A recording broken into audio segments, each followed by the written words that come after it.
when you interact with people on the other side of an issue that you really care about?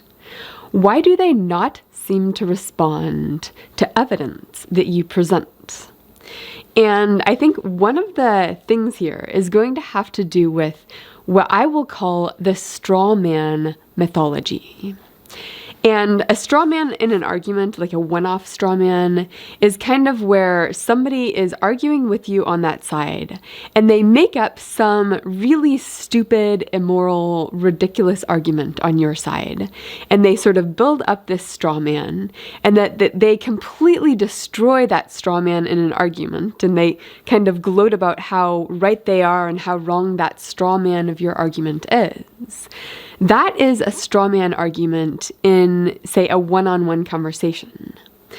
But when I say straw man mythology, it's something where a whole community of people has sort of gathered up the best feeling straw man arguments against your side and has woven them into an actual sort of mythology with some kind of internal coherence, some kind of way it's woven into how they perceive the world, such that it's this force field stopping them from being able to accurately perceive what you are saying and any kind of evidence that you send their way.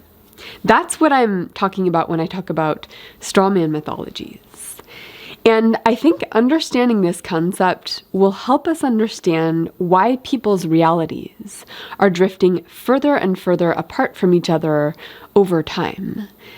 And I also think it'll help us understand if we're trying to get through to people who are not seeing the evidence that we see, then how do you actually get through to them? Because I think, like, the imagery in my head is that, okay, they have this straw man mythology that's a force field, it's a shield stopping any information coming in that would challenge the way they think. And we're like shooting bows and arrows at that force field trying to get it to give. And yet it doesn't give. So I think if we want to ask the question, can we break down that straw man mythology? I think the answer is yes, but it's going to be counterintuitive. So where I want to go in this video, basically I want to lay out some concepts that sort of build up how this works. I want to start by talking about ideas as tools, and then what I mean by a mythology, how mythologies develop naturally through the conversation and the discourse, and especially fed by the online environment. And then I want to look at what do these straw man mythologies actually look like? What are they comprised of? Why are they so resilient? Which I think has to do with salience. And then finally, a bit of a hint of like how could we break through the straw man mythology of the other side. So let's start with ideas as tools. And of course, when we talk about ideas, this includes ideas about what you and people in your camp believe. And ideas as tools is basically just the notion that ideas can serve multiple purposes. Like they can be instruments like a microscope or a measuring tape, like instruments to understand reality. But ideas can also be weapons, they can be shields, they can be instruments just to like engineer the world and use it effectively, like screwdrivers and wrenches and whatnot. And some types of tools, of course, like a kitchen knife, can be used for the same thing, like they can be used as a weapon or as a tool to make food and whatnot. And obviously the straw man arguments are going to partially serve as a shield where they are protecting the person from having to come face to face with facts or ideas that don't resonate with them or that feel perhaps threatening in some way. And then this notion of mythologies, like the way communities come together to build up what feels like an internally coherent mythology. Now, what do I mean by a mythology? And for this, I'm talking about the way a community of people come together to form a worldview. And worldviews, of course, include types of facts they believe, ways of integrating different facts that come in, ways of identifying trustworthy and untrustworthy sources. There's, of course, stories and ways of interpreting patterns and like patterns that they map onto the world, sometimes whether they exist or not. All of that gets woven in a community into a mythology that makes up how they think collectively. And I don't want this to seem only bad, because I think every community needs functional mythologies.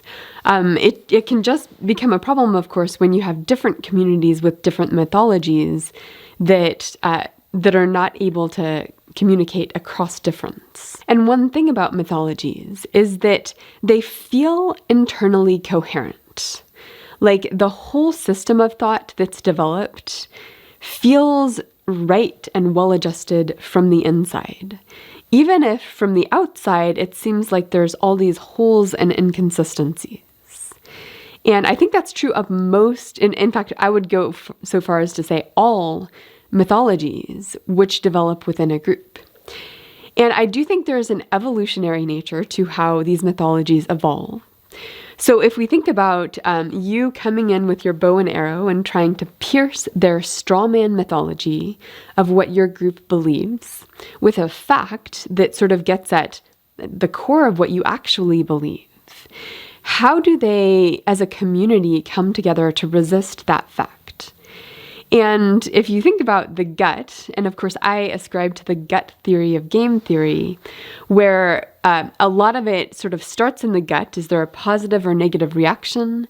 And then a lot of the justification in terms of how ideas wrap themselves around your thinking come after the fact to justify the gut's desires. And this, of course, goes along with the elephant and the rider analogy that Jonathan Haidt sets up, where the gut is the elephant that has its desires, and the rider is the critical thinking part of your brain that will justify the elephant's desires. But if you have a whole community of people sort of contributing to those justifications, then if a fact comes in that is threatening in some way or inconvenient or upsetting perhaps, then the community can sort of rally minds to come up with what are valid ways of dismissing that, or what are valid, that is in air quotes, valid ways of dismissing that piece of information. And if they have, lots of smart people in their group, they will come up with ways of dismissing it that feel internally coherent to the worldview that this collective community is evolving. So if the individual straw man argument is a shield as a tool, then the straw man mythology that exists around a community's whole worldview is kind of like a moat around their castle. I kind of like this kind of imagery. So yeah, that's how I'm going to describe it. Now, what is the nature of the kinds of straw man mythologies that tend to evolve in these communities? And one thing I've noticed is that usually they're not actually wrestling with the facts and the evidence from the other side. Usually they're sort of averting having to interact with that evidence through a variety of techniques. And most of these techniques are just sort of ways of quickly dismissing them. Oh, that person has motivated reasoning, or that person, has some reason why paying attention to their facts is just morally wrong, or whatnot. And other types of defenses against hearing arguments have more to do with sinkholes. Like the most common sinkhole I think I've seen is the notion of, what do people on your side believe? Where people inside the pyramid say, people on our side believe the smart version of our arguments, and people on the outside making straw man arguments will say, people on your side believe the dumb thing. And suddenly the conversation is no longer about the facts or the evidence or whatnot. It's about what people in both groups believe. Do those people believe the smart thing or the dumb thing? And because that conversation is so emotionally charged on both sides, it will suck the conversation in its direction away from the actual evidence. So there's all these kinds of defensive techniques that sort of get integrated into how people converse across difference. And they're integrated in a way that will naturally avoid directly interacting with each other's best evidence. Now, the strawman mythology acts like a force field, keeping out ideas that challenge any one group's general worldview. And so the question is it possible to pierce through that strong force field? And the imagery I like to use is the bow and arrow, where you've got some facts, you're armed with reality in some ways, the little facts from your group, and you're trying to pierce through that force field, but it doesn't work. And as a matter of fact, it seems to only make their force field stronger somehow. It's like dysfunctional, where the definition of dysfunction is when you apply effort to solving the problem, does it make the problem worse? And I think there is a solution to this. I'm going to begin to lay out a solution in this video by just hinting. And what I'm going to say here is basically, if you are aiming your bow and arrow at the other side's force field strawman mythology, it's aimed in the wrong direction. I would like to make the case instead that the correct thing to aim your bow and arrow at is your own side's straw mythology of them. And here's the reason.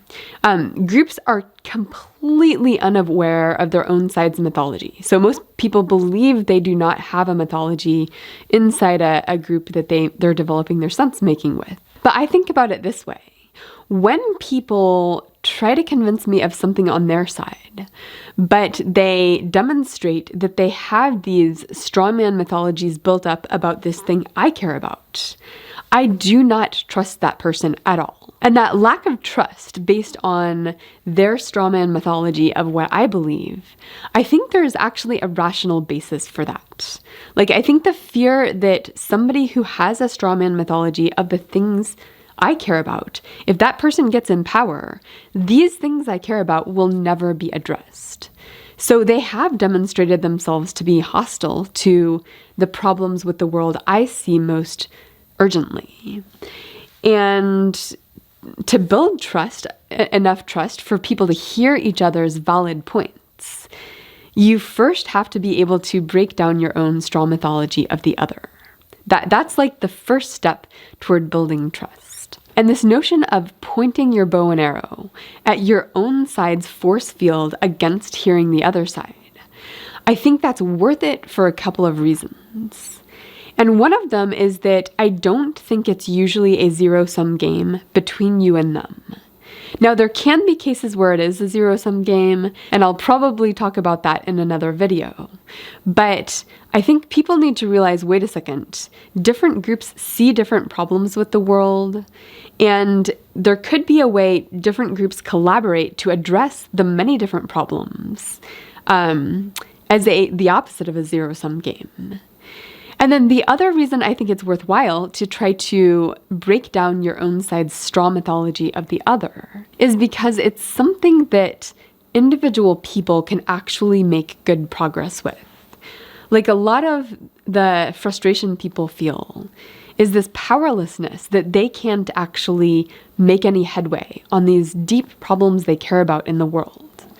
And I think if you strive to become somebody who can be like an ambassador to different groups with different things they care about, who can avoid all of the contempt and all of the strawman mythology, you're creating this bridge that could actually be the key to getting out from under the problems in the system.